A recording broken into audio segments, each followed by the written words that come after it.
विधान परिषद आपण विषय मांडला आहे, काय नेमका आपला आरोप आहे, कशा पद्धतीनं हे सगळं राईस मिल धारकांना वेठीस धरलेलं आहे? बघा, असं आहे की गडचिरोली जिल्हा असणार, गोंदिया असणार, भंडारा असणार किंवा पूर्व विदर्भात धानपट्ट्यामध्ये मोठ्या प्रमाणात राईस मिलर्स आहेत जे हे धान भरडायचं काम करत असतात आणि निश्चितच त्यामध्ये काही चुका होतात, काही भ्रष्टाचारही या संदर्भात झालेला आहे, काही भ्रष्टाचाराचे आरोप सुद्धा झालेले आहे. मी सुद्धा या संदर्भातले अनेक आरोप मागील काळात केलं होतं. यामध्ये अनेक सुधारणा सुद्धा झालेल्या आहेत. पण या प्रकारचं काही भ्रष्टाचार आम्ही उघडकीस आणू, या प्रकारचं काहीतरी आम्ही तुम्हाला अडचणीत आणू, तुम्हाला जेलमध्ये टाकू किंवा तुम्हाला ब्लॅकलिस्ट करू आणि तुम्हाला करोडो रुपयाचं नुकसान होणार आणि अशा प्रकारचे ब्लॅकमेलिंग करण्याचा प्रकार आता पाहायला मिळतोय.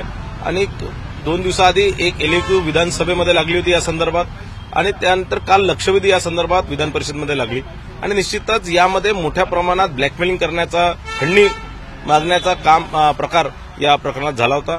काल विधान परिषदेमध्ये ही ज्यावेळेस लक्षवेधी लागली त्या जस्ट आधी मला संबंधित राईस मिलरनी ऑडिओ क्लिप आणि व्हिडिओ क्लिप आणून दिले, ज्यात एक राजकीय पुढाऱ्याचे, एक राजकीय नेत्याचे जे उजवे हात आहे आणि डावे हात आहे त्यांची एक ऑडिओ क्लिप आणि व्हिडिओ क्लिप माझ्यापर्यंत आणून दिली आणि त्या संदर्भात त्या ऑडिओ क्लिप आणि व्हिडिओ क्लिपमध्ये त्या लोकांचे संभाषण आहे, त्याला धमकून राहिले की तुम्ही आमच्या पक्षाचं काम नका करू किंवा तुम्ही आमच्या पक्षात काम नका करू किंवा विधानसभेमध्ये तुम्ही आमच्या पक्षाचं काम काय केलं, तुम्ही आमचं काय केलं आणि त्या संदर्भातलं पैशाचंही देवाणघेवाणच्या संदर्भात त्यांनी त्यात भाष्य केलेलं आहे.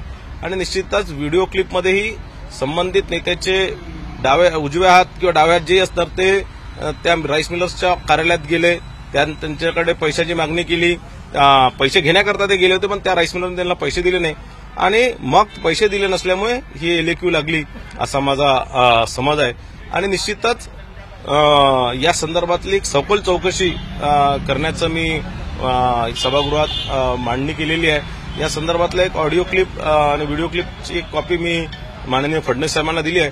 त्यांनी निश्चितच या संदर्भात कारवाई करण्याचं त्यांनी मला सांगितलं आणि त्यांनीच हेही सांगितलं की जोपर्यंत या संदर्भातली फॉरेन्सिक रिपोर्ट येत नाही, जोपर्यंत तथ्य 100% पूर्ण आपल्या याच्यात राहत नाही, तोपर्यंत या संदर्भात कोणाचंही नाव घेण्यास त्यांनी मला बंधन केलं. नेमकं तो नेता कोणत्या पक्षाचा आहे आणि काय नेमके जे आहे ते संवाद जे आहे ते ऑडिओ आणि व्हिडिओ? बघा, असं आहे की जोपर्यंत हे पुराव्यांची शहानिशा होत नाही, जोपर्यंत या संदर्भातली फॉरेन्सिक रिपोर्ट येत नाही, तोपर्यंत कोणाचं नाव घेणं ही योग्य होणार नाही. सत्ता पक्ष आहे की विपक्ष आहे? मला असं वाटतं की सत्ता पक्षाचं नसणारच.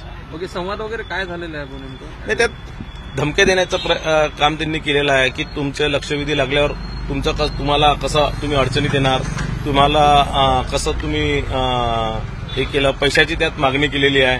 आणि याच्या आधी या प्रकारचं लक्षवेधी लावण्याच्या संदर्भातली पैशाचं जे देवाणघेवाण झालं होतं त्या संदर्भातलं संभाषण त्या ऑडिओ क्लिपमध्ये.